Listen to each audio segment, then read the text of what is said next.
Nandito tayo sa likod at kumustahin natin si Paring Putol at yan ay papakainin ko at nilagyan ko ng ginamit ko na nilagang dahon na bayawas at okay na mga idol si Paring Putol at yan ay hindi natin pwede pang ilagay doon sa lupa kasi ganitong maulan. At yan mga idol, i-update ko kayo si Paring Putol. Idol, si Putol. At wala na yan sipon mga idol. At naka-recover na si Paring Putol nung pabalik-balik yung kanyang sipon. Ayan.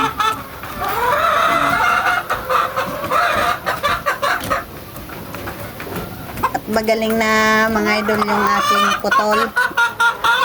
At yan ay gawa nung sipon na pabalik-balik na hindi maalis yung sampaga ba.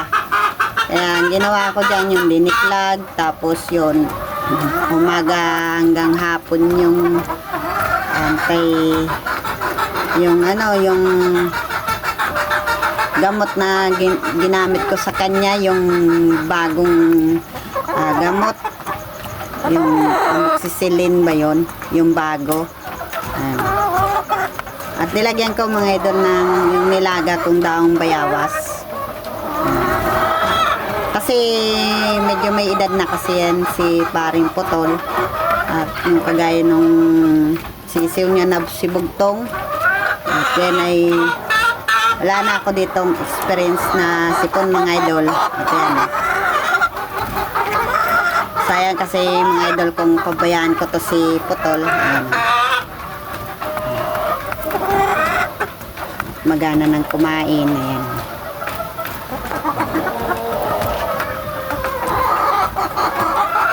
Talagang wala na talaga siyang sipon mga idol. At alisin natin tong ilaw. Ayan.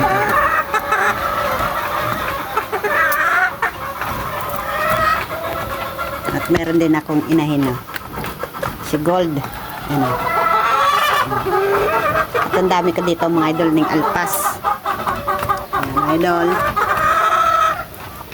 At ang problema nyo mga idol na pabalik-balik yung ang inyong manok na sipon, ganito lang yung gawin nyo mga idol.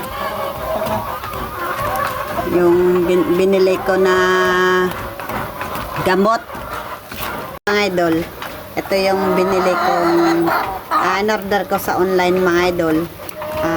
Mahal nito pag isang banig nasa 100 plus to mga idol. Kung bibili tayo sa online na isang box, makatipid-tipid tayo mga idol. Kasi ang ginagawa ko dito mga idol sa isang ganito, nagpapainom akong umaga.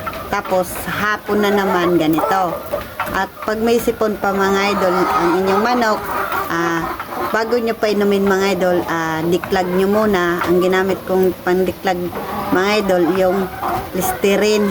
Tapos pag nagbibigay tayo ng tablet at yung 3 higop lang na aringgilya mga idol, yung ipapainom natin sa kanyang tubig. At tapos mga idol, at pag kumakain na rin mga idol, halimbawa nakapagpainom na din kayo ng gamot tapos tubig, pag nagbibigay kayo ng patuka, at wag na natin bigyan ng tubig kasi hindi natin pwedeng pasawaan ng tubig yung ating nagkasipon na manok. Kagaya nun ni Putol. At yan ay okay na. Ay mga idol, ay update ko kayo. Yung si Bangkas mga idol, yun sa likod ko, hindi naman yan nagkasipon, kaso namutla lang yan dun sa square pin. At ang ginawa ko at nilagay ko dyan sa kulungan, at yun ay nang balik na yung kanyang mapula yung muka. At ano yan kasi mga idol, sa sobrang lamig, kaya ganoon, hindi na pa tayo ngayon nakapagpapurga. At may order na ako mga idol sa online na pampurga at hindi ko pa na-unbox. Ayan mga idol, ay unbox natin mamaya kasi yun lang talaga yung ginagamit ko pag purga sa aking mga alaga. At ganito mga idol, si Putol ay with feeding yung binigay ko. Hindi na natin yan bigyan ng tubig. Saka kabuhayan kasi mga idol si Putol. Kung pabayaan ko to at pabalik-balik, kung hindi natin natin mga idol tiyagaan paggagamot, pag tayo ay nagsuko na pabalik-balik, ang sabi nga nila pag yan pabalik-balik yung ating mga alagang manok na sipon, na sapaga, huwag na natin aksayahin. At kung pwede pa naman mga idol gamutin natin.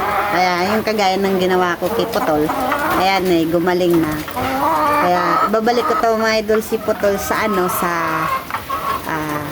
sa lupa. Ayan yung talagang hindi na maulan at hindi na mabasa yung lupa. Kaya dyan na natin ilagay si Putol.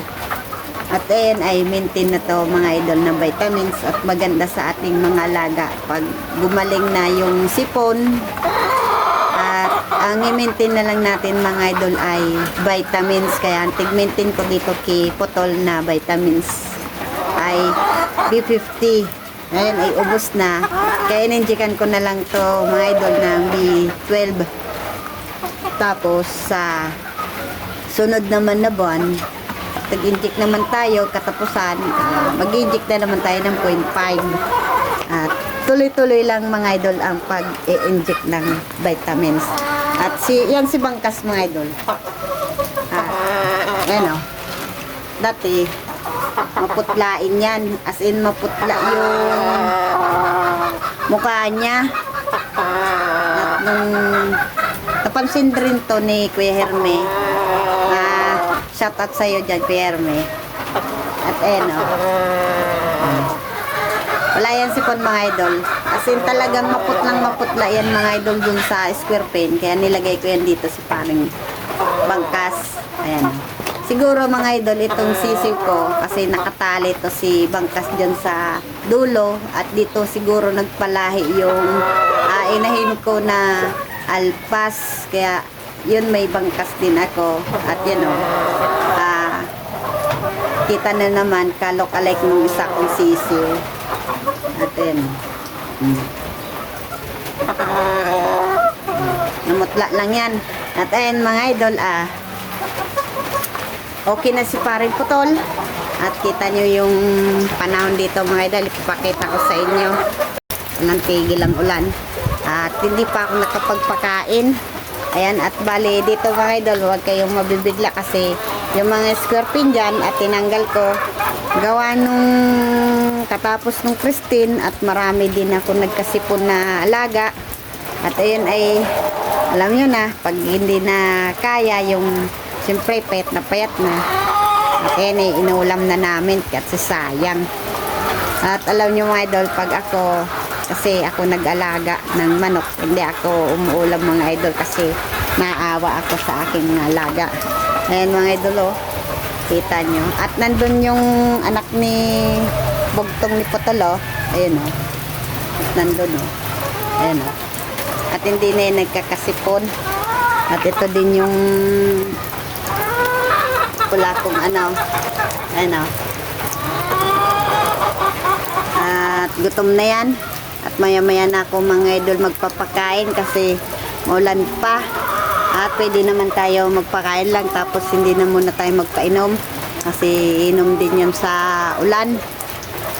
Idol. Tapos marami akong pakalat-kalat na na inahin. At yung iba kong inahin na mga idol yung itim doon. Tapos meron pa din doon ako sa may breedingan dalawa. At yung iba hindi ko pinalpasan. At andito na lang yan palakad-lakad. Grabe talagang ulan mga idol. Siguro hanggang pa to mga March. At hindi pa kami mga idol nakapag-asikaso sa palayan kasi gawa nung ulan. Tapos siyempre baha sa palayan. Sayang pag nagawa tayo ng sabwag, yung pagpatubo ng palay para gawin ng pagtanim.